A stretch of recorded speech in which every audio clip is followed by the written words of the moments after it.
Hey, we are here in the third chapter on module 2 about transformation. We've looked at transformation of you as the entrepreneur. We've looked at transforming your business model and engine of growth. Remember, we're moving towards a recurring business model with a sticky engine of growth, which means that we have to double down on customer experience and customer delight, as we're going to call it, or customer happiness. So, this is the most important thing to transform in and around your business. As it says here, it's the customer experience transformation that we're going to talk about right now. What we're going to do is first, I'm going to explain or touch upon the customer for life philosophy. It has different names, different people call it different things, but in essence, it's the same thing. And then I'm going to walk you through 10 ways to apply that in your company. So I will go through this fast. Later on, you can go through the slides or the presentation on your own. But I want to show you that there's so many ways to do this inside your own company, and it is of the greatest essence. So let's dive straight in. But before that, I want to point to what is undeniably one of my business heroes, Tony Hsieh from Zappos. If you have not heard about him, Google him, buy the book, Delivering Happiness. Um, Tony's philosophy was unfortunately passed away a couple of months ago. Was our philosophy is delivering happiness to customers and employees. People may not remember what you did or what you said, but they always remember how you make them feel.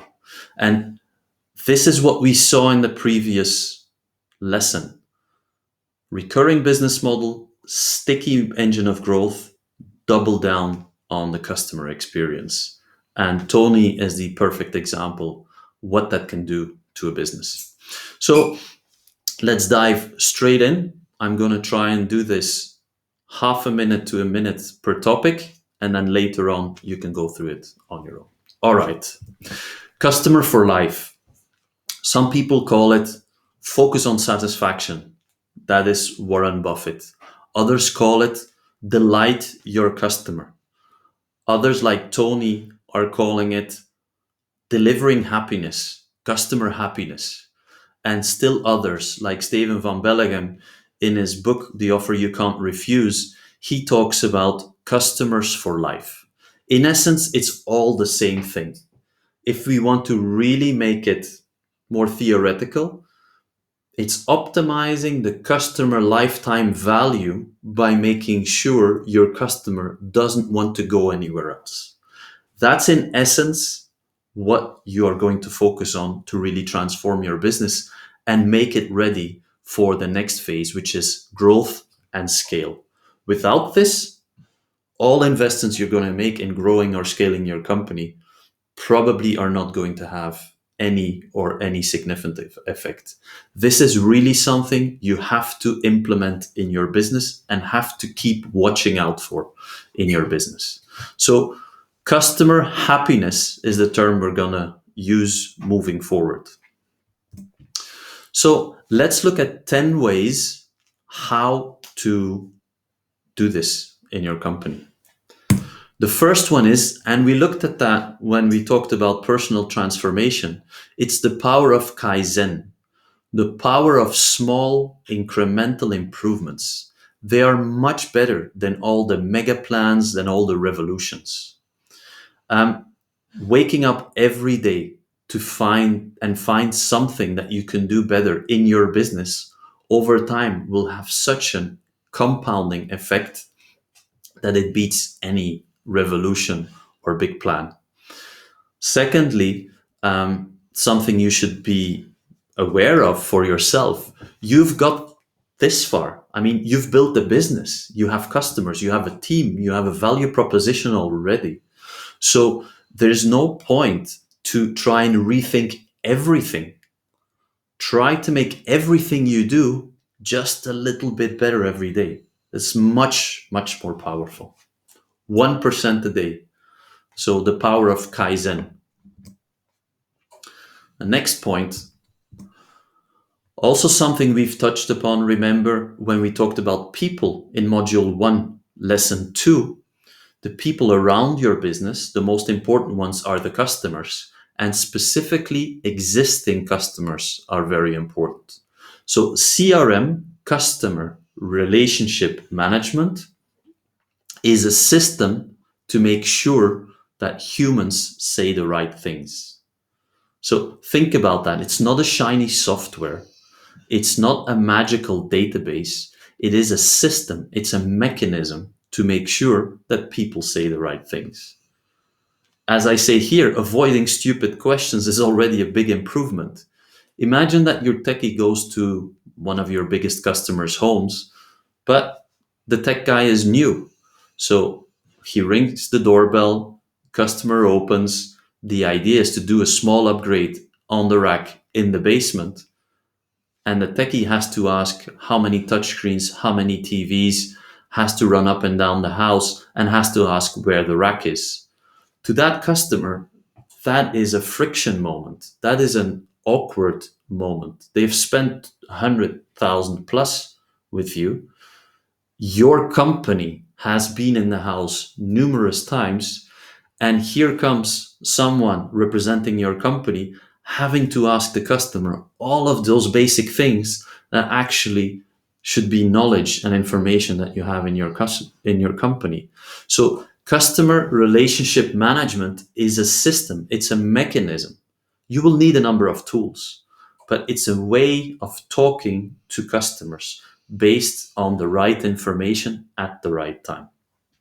So CRM, a system to make sure that humans say the right things at the right moment. Third point, everyone, the power of everyone. Everybody should know about your customer happiness strategy. This should be something that every month, every 3 months you talk about with your team. Probably even outside of your company. You may want to include it in your communication strategy. Remember, module 1, part 2, how do I communicate to my own people and I communicate to the people outside of my business?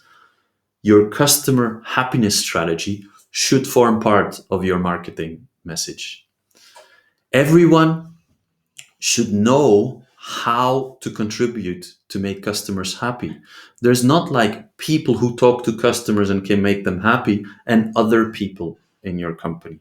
Everybody should understand what their impact is to make the customers happier, to take friction moments away, to deliver something that is a small element of delight, a wow to the customer. And then, very important also, everybody should get feedback from the client directly, the customer directly if possible, and if not, should be informed about the customer happiness and what the reactions are of the customer. So everybody should know the strategy, everybody should know how to contribute, and everybody should know the reactions and the feedback from the customer when your company interacts with them. A little example or a tip. Just think about if you would review each project or each service intervention, and you would review these moments, these touch points with the customer from a customer happiness point of view. And once you've collected that data, could be one sentence, could be an anecdote, could be a story, you consistently share this through the company. Imagine you have a Slack channel, you have an internal way of communication. You could have a Slack channel called Customer Happiness. Everybody who interacts with a customer could write name of the customer, what the reason of the interaction was, and what the level of customer happiness was and why. That's like 3 lines, but the whole company will hear and see how you're making progress and what's going on in the business. This will resonate, and this will probably become part of your culture if you do this well and you act on it. That's everyone. Let's go to celebrate. It's very important to celebrate small wins because customer happiness is a way of life. It's a way of running the company. It's a way of building the company. It's a journey, as I write here. It's not a destination. You'll never get there. You'll never get to perfection. So I strongly recommend that you celebrate a lot the small wins. So it's better to have 100 small fun celebrations than one big mega event to celebrate perfection. Because as I said, you'll not get there. It's a way of running the company. It's a way of treating the customer. So celebrate the small wins, make them fun. Make it a drink, make it a toast, make it a fun post on social media or in your internal Slack channel every time you've been able to delight the customer. It will have, again, an accumulating effect, just like the 1% improvements. Fix it. Not only fix it, first fix it. Always first fix it. So fix the problem and do it fast.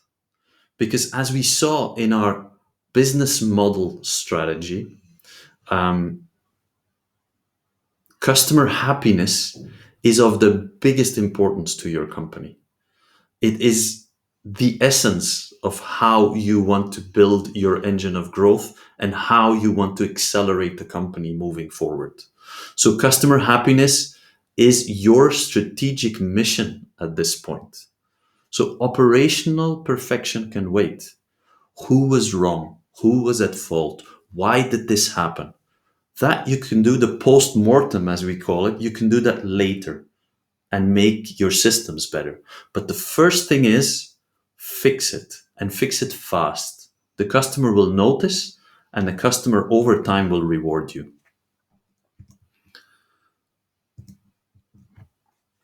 Time horizon, the long run. This specifically is for people who think ROI constantly, return on investment. Well, the return on investment is in the long run for customer happiness strategies. So investing in customer happiness, I compare it here, it's like eating healthy or going to the gym. The first week, you do it all and it's hard and it's painful and there's no effect. And then you do it a month and there's no effect. And only if you do it 3, 6, 12 months will you start to see the effects. So the strategy is not worth less because there's no immediate effects. This is just a strategy that takes longer, but is extremely powerful. So you'll get your results through consistency, but never in the short run, in the short term. That's important to accept that and also to share that with your team. This is something you have to commit to. So here's an investment tip, not from Warren Buffett, but from me. So invest the resources you have, not just money, also time, attention, passion. Invest them in customer happiness. It will give you, as a small business, it will give you superior ROI than investing in a big building, than investing in any type of software. This is exactly where you should first look at to invest time, money, people, if you have those available to invest. So play the long game. Play the long game. There's no, in our type of businesses, there is no quick win in the sense of tripling your business in 6 months. The only way is to play the long game consistently.